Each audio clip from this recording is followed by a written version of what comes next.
Jenny Sparks, issue 1. Tom King writing with Jeff Spokes on the art. So this is Tom King's newest miniseries. Now, it's not a 12-issue book. They're only giving him, I think, 6 or 7 for this one. But it's him taking a character that I'd never heard of, and presumably he's going to make me care about her, because that's what he's done with all the other characters that he's taken and written books about in some form. Oh, the old Tom King special. Yeah, or in some cases just written new characters, because all the characters in Rorschach were basically just new. Yeah. So he just kind of took the idea of Rorschach and was like, what if I made this a political thriller? Yeah, it's interesting. So this was a bit of a puzzle to read at first, because there was so many characters it was introducing us to, and I'm like, how does this all fit together? But in that true Tom King form, by the time we got to the end of the issue, it did all click together, and I'm like, God damn it, he's so good at this. He's so good at making me think I'm not following it properly at the start, and then at the end being like, oh no, this is just all, it all fits. Okay. Yeah, so once we kept seeing these characters interweave into things, and then we'd have, there was almost like a pattern to it, and we get to the Jenny parts, and I'm like, all right, I need to pay attention to this. This is the crux. Everybody else, I feel like he's setting up for something later. I didn't think it would come up to a head by the end, kind of like it did with, where it goes. But again, if in its craft, it feels like Danger Street that way, right? Where it seems like there's these things that don't have to do with anything else that end up interplaying with each other. Kind of, but I think it's different from Danger Street, in whereas Danger Street was like 5 plots that were going simultaneously in every issue. This feels more like all these like separate characters that it sets up throughout the issue. I feel like by the end of it, they're all together, and like we're not going to like maybe it'll still have a similar structure next issue in a different way with different characters, but I feel like it's not going to be like, oh, we're going to follow each of these. I mean, unless they do like flashback stories with each of the characters, so we get to know them better or something. But I thought it came together really well by the end, and really felt like, okay, I get what this book's doing. I get what this is. So Jenny's basically like, we Batman comes to see her. She kicks some guy out of her bed so she can talk to Batman. And we get basically this idea that she's there to police the superheroes, that when a superhero with powers is doing something bad. Now, I'm so glad that you told me she was a Century baby, because it gave me a little bit of context. She does kind of allude to it later when she says she's the personification of the 20th century. Yes. Which is interesting, because it means she's actually kind of like out of date. She's right? past due, right? Yeah, she's 24 years into she like kind of mentions that too towards the end. Yeah, she's out of her own era now, but because there's a whole page at one point where it's like, it's the Titanic leaving. It's quite late on, because I was looking for it there and I've not got to it yet, so I'll get back to that later.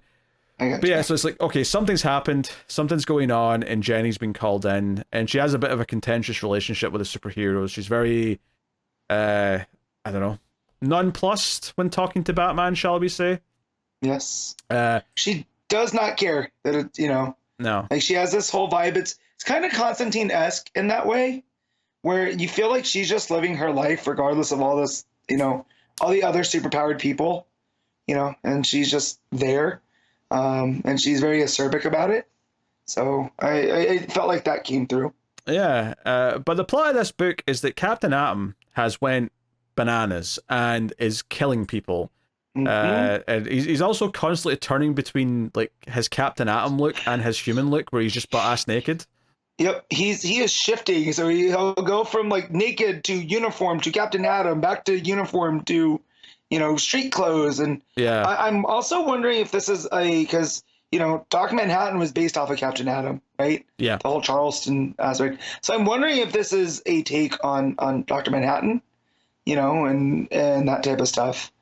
Because as he's going around, because I have no idea why Captain Atom's doing this early on, right? We kind of get the I don't think the end. I don't think we're meant to know yet. I think that's something we're going to unpack with the story as it goes. But we see him with this homeless man, and the homeless man's like, or I don't even know if he's homeless, he's just an old man maybe, but he's an old man feeding the pigeons. Yeah, he's feeding the pigeons, and Captain Atom says, "Why are you doing that?" And he's like, "Because they're hungry." But he's like, "But aren't you hungry? Who feeds you?" So it does feel like, maybe in that Manhattan way where he's questioning things, although he's definitely more off kilter than Manhattan is. Yes. So I love the shut up, you're weird, leave me alone. Like, random guy. Yeah. So Jenny's come to LA because that's where whatever's happened, and we find out that some of this stuff is not happening in order because this old man's been murdered. He's dead. And she comes to the crime scene, in her like cargo pants. Like she does not look like she's there in official business, but that's what she looks like. No, like if she's the spirit of the 20th century, she's definitely in her 90s era. Yes. With that tank top and cargo, the sneakers, like you credit to the artist here. Yeah. So Captain Atom just zapped this old man apparently. Yeah, and she's like, oh, I'm not a superhero. I keep them in line, kind of thing. So to get to like, the other characters that it's setting up throughout all this, because it's sort of cutting around, you get these pages where you just get like a few panels each of them. I do like that the first page, even though it's kind of confusing in first read, does make a point of having a panel with all of these characters. At least they all get one panel. Yeah. So we have a guy who's walking his dog, who turns out to be a bartender later. We have a therapist who might be dying of something that's also killed his wife, perhaps. Yeah, he's coughing every time we see him. There's a woman who's a judge who's dealing with all of her cases and like doing that and have been too busy for her family. And her home life is paying the consequence. Yeah. There's a woman who's just started being a lecturer at a university and she's teaching a film class, but she's feeling inadequate, like no one cares that she's doing it well or whatever. And it seems like she might know the judge because they seem to be holding hands in the bar at the end, which we'll get to. There's like a sleazy movie producer character who's like riding about in a car and like always on the phone on his earbud. Yeah, like an agent, right? Yeah. You'd think. He's always holding the cup of coffee and doing all that stuff. So we keep coming back to these characters throughout, and it's like just giving us a little bit of them each time. How much this guy likes his dog, how much this woman cares about teaching this movie class. But at the same time, the gut punch of seeing the second panel of that a few pages later, where she's looking up at the empty classroom and she's just like got her head down because it's like taking so much out of her. I would definitely enjoy taking that class because the class is Orson Welles, John Ford, and the use of deep focus. I'm like, yes, Tom King, tell me more about your film theory. Yes, I will happily read more about this. But yeah, that's a really great page actually because that's the one where there's 2 panels per character. So there's 5 of these characters that it's introducing us to, and each one gets 2 panels on this page where you see her looking at the empty class. You see the agent, like he's got the happy-go-lucky attitude up, but he's like complaining that no one can figure out how to make these streamers profitable, which is a very real thing that's happening right now. Which I think is also funny, knowing that Tom King had a New Gods project in development. Yes. Right? So I feel like that's him also taking a bit of a shot here. Maybe, yeah. Maybe he'll even talk about how some movies have been shelved and will never get released, despite the fact that they might be perfectly fine. You've got the guy saying goodbye to his dog, the bartender. You've got the therapist at one of his appointments, and you've got the judge handing out a restraining order for this woman who's being abused by her husband or whatever the story is. So you get a sense of like these are all people who care about something. I mean, the agent character's maybe the standout here in terms of like how he seems a bit more materialistic. But the other 4 all feel like they're doing something to help people. Like, the guy's looking after his dog. This woman cares about teaching. The judge is helping people in need. The therapist is literally doing that as well, even more directly, perhaps. So it's setting up all these different people. And of course, you're like, okay, what are all these different people like building up to? What is all this? And there's a nice touch here where, actually, now that I'm looking at it, the next page with all these characters, where they get like one wide panel each going across the page. At the top of that page, the young woman who's a lecturer is on the phone saying that the class just sat there like zombies and didn't care. At the bottom of the page, it's not obvious that she's talking to the judge lady, but the judge lady is also on the phone talking about what's going on in her life. So it's actually a little hint that they're maybe talking to each other in this scene. So that's a nice touch.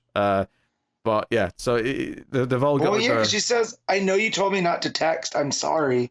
Yeah. So right there. So yeah, when that last page, I didn't notice them holding hands in that last page. So now we gotta go and check that. So maybe that's something about their relationship. Yeah. When I say holding, I mean, I don't think it's implying it's a romantic thing necessarily. Just it's more holding hands, like she's consoling her because like she's had a bad day, kind of thing.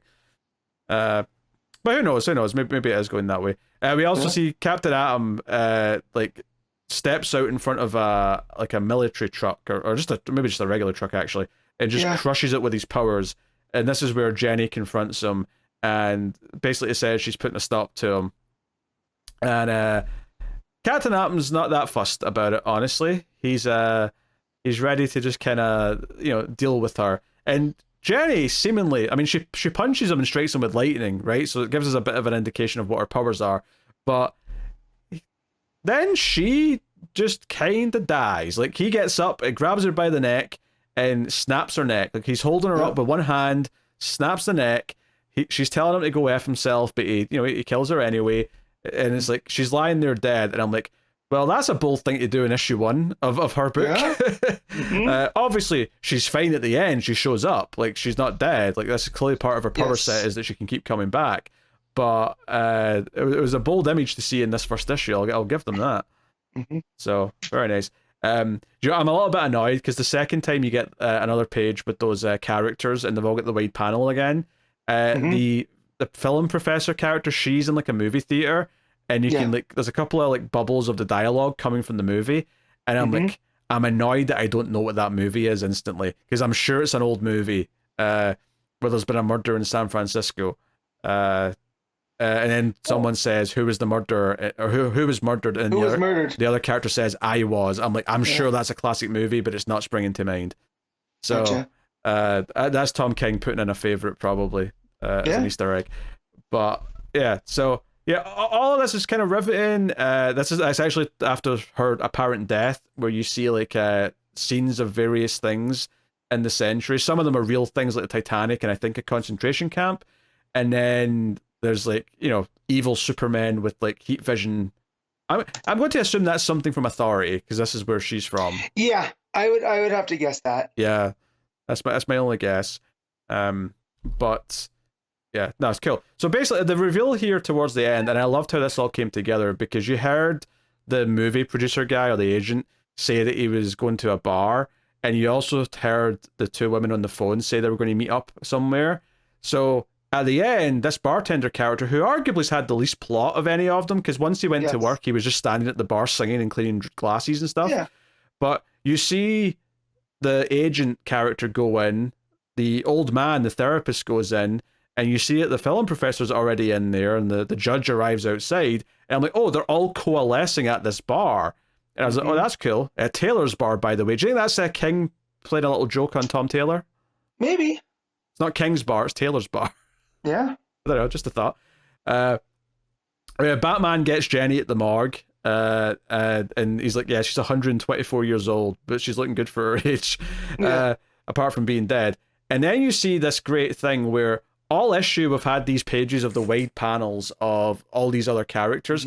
We get a page like that where it's just the front door of this bar, and it's the changing Captain Atom walking past, where he's in the military outfit, then he's in casual clothes, then he's Captain Atom, and then he turns and looks back at the door of the bar and decides that he's thirsty and that he goes in. So he almost walked past and didn't go in. It's very sinister. It is. Like, it's super sinister, It is, yeah. Because basically in that moment you sort of feel this pang of like, oh no, are all of these people in trouble? Because it feels like they're now. My friends are in there. Yeah. You got really attached apparently, but yeah, you get a full page spread inside the bar, and yeah, like I say, the two ladies are holding each other's hand.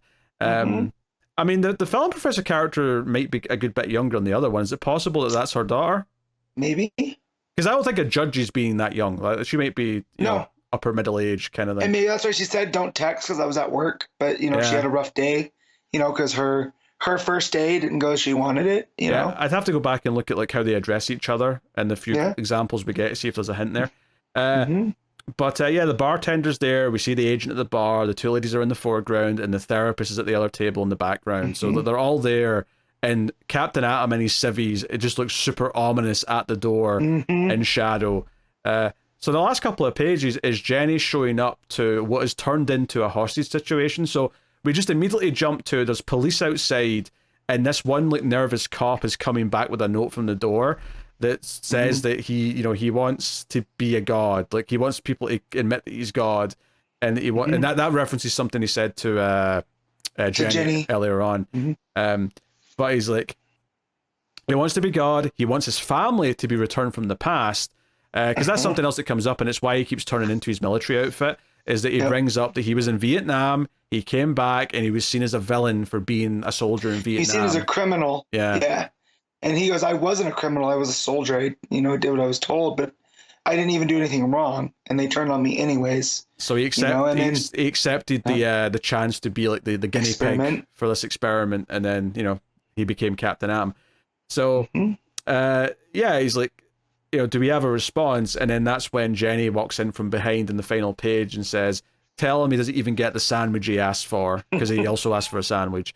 So, and it's basically just like, okay, this is where we are now. It's a hostage situation, and she's here. This was such a good, well-constructed book, though. The way it all came together at the end, and when you turn the page from him just arriving at the bar to, oh no, it's now a hostage situation, and we know who all the hostages are. We've been introduced to them throughout the whole book, and it makes me wonder,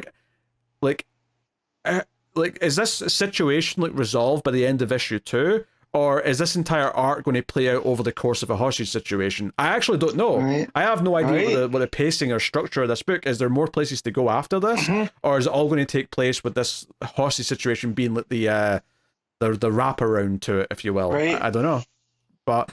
It was very good, though. I mean, I'm not surprised. Tom King tends to impress with these books, and it all came together at the end in a really satisfying way to me. Yeah, I really like the showdown between Captain Atom and her, because it kind of shows her character, right? Where she was like, I'm Jenny Starks, and her being little bleeps like you is sort of my thing. So it kind of gets the vibe, like the whole who watches the Watchmen. That was kind of the vibe of the Authority, is that we do. It's our job. And he goes, well, that and lightning, and she strikes him down. And I just thought, she has a vibe. Like, Tom King has nailed, I don't know much about Jenny Sparks, right? I know she's the spirit of the 20th century. She was involved with the Authority. But outside of that, I didn't even know she had electric powers. So to have this introduction, to get across her personality and her power set in this sequence, it handled really masterfully. Yeah, I mean, I still have questions about her to some extent, but there's a basis here to build on. And I think her almost I don't give a shit attitude is a really interesting counterpoint to Captain Atom's current attitude, which is I am a god, and so he cares more than anyone. If anything, as much as you can compare it to Manhattan. It's almost the opposite in some ways, where Manhattan was very nonchalant and sort of looked at humanity. Once he was detached, whereas Atom's not at all. He's like, no, I must be important. I have this power, so see me as God. Whereas Manhattan kind of became God by separation in a way. What is this world? Why? It's very introspective. So, so it's almost like it comes from more of a place of ego here, and that's kind of interesting to counterbalance that with the way Jenny is, and then to have all these regular people kind of caught up in it for us to care about. Because I mean, maybe that's a wise choice as well. Is maybe Jenny's the type of character that maybe we don't, we won't worry about her or care about her in the way that you make some Superman, Wonder Woman, typical Batman. Heroes, because of her attitude, because of the way she is, because she maybe can't be killed and will always come back or whatever it is. So maybe given is that these regular people who are at stake that we're actually getting to know a little bit is kind of the heart of the book, and trying to make us really care about what's going on. Which also makes sense, because if we've got a character who thinks he's God and thinks that everyone else isn't important, given his people who are, hey, these are regular people and they are important, is part of also counteracting that. And she brings up too the whole the Einstein quote of God doesn't play with dice, right? It's like there's an order and a structure to things, and what she says is it's not that there is a creator or whatever. It's just when you look at quantum physics, you can't rely on probabilities. You have to be certain. She ends that whole thing by saying, but it's a bunch of bullshit, because whilst you're looking for God that has reason, he's actually at Vegas rolling some dice on a casino. So she has a very cynical outlook on that statement. So there's all of that at play as well, and it just shows, the type of character that King's chose, and I think that to play off of that. That fits in with this idea that these 5 random strangers are all it's just by chance they were at this bar when Captain Atom walked by. That was not some preordained God thing. No. That was just the roll of the dice. That they would just happen to be there.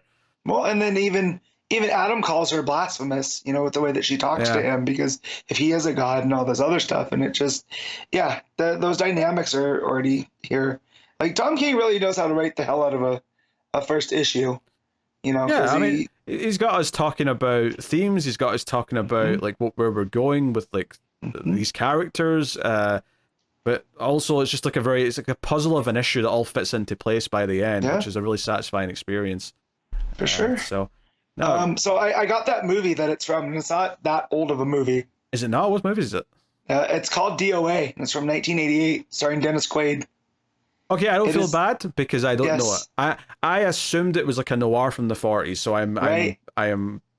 It says a man staggers into a police station to report a murder. A cop asks him who is murdered. I was. He says the man is a college English professor who has been told his body contains a radioactive substance that will only give him 24 hours to live. Oh, that's interesting because Captain Atom's obviously got radiation things going on. Yeah, that's interesting.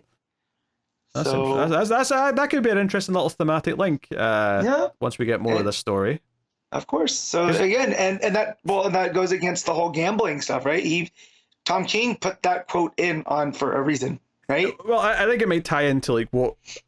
Obviously, we know what Captain Atom wants now, but like what incited this change? What incited him to actually start doing this and acting like this? I feel like there's more to explore there that we'll probably get to later in the book. But safe to say, I think we're on board because yes, you know, it's very good, and Connor would probably hate it if he read it, but that's okay. I hate that he's put that into my head because now when I'm reading a Tom King book, I'll be like, oh, all of them sound the same. I'm like, no, they don't. Jenny has a very distinctive way of talking, right? And it's not just the cuss words or whatever, but there's a tone to how she speaks versus Batman, right? Yeah. Like there's so not everybody sounds the same, and that drives me nuts. Is that it's go-to for every Tom King book. Like Tom King books have faults. They're not all of them are perfect. Some of them are real close, but you know, but yeah, I don't understand that man sometimes. But no, it's very good. Unsurprisingly, it's another winner from Tom King, at least based on issue 1. Where will it land on his? I feel like in a couple of years' time, we're probably gonna be able to do like a top 10 like Tom King miniseries countdown. I mean, as it stands right now, Human Target and Rorschach are constantly battling for my favorite of his. Interesting. I don't know what I'm picking honestly right now. Penguin's getting there though too. Like Penguin's an interesting one because Penguin's an ongoing. Because I wouldn't say that's eligible for like a miniseries like countdown. But so you're talking about the maxis. Or minis, like the 6 issue, you know, Supergirl, Women of Tomorrow counts to, 8 issues. This will count as 6 issues. But it's interesting. Anywho, Matt, what are you giving J. Sparks issue 1? I'm going to give this a very enthusiastic 8.5. I gotta go 9, honestly. I think it's excellent. We didn't mention the art much, but the art is very solid. Like, if anything, the only negative thing I can say about the art is that Tom King's had such great artists that this is probably low ranking on his artist list in terms of like who he's had. But that's not because it's bad. It's very good. It's very good, consistent art. It's very expressive and tells the story extremely well. Very muted colors as well, which I think fits the tone. But like, it's only by comparison to all the other insane artists that he's had that Jeff Spokes comes out towards the bottom of the list, which is insane. Yeah. And like the orange haze that goes over LA too. Yeah. Very, very on brand. So the colors is also working really well. So yeah. And given that the character has got a bit of an attitude, it makes sense that the expressions have to be there to sort of help. Like, the dialogue will only get you so far. You need to have the visual kind of back it up. So for sure. Very good.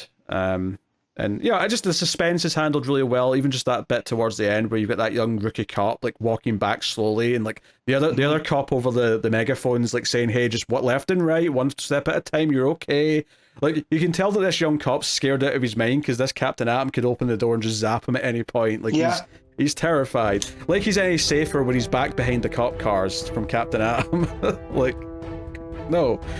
So yes, very good, very good. J. Sparks issue 1.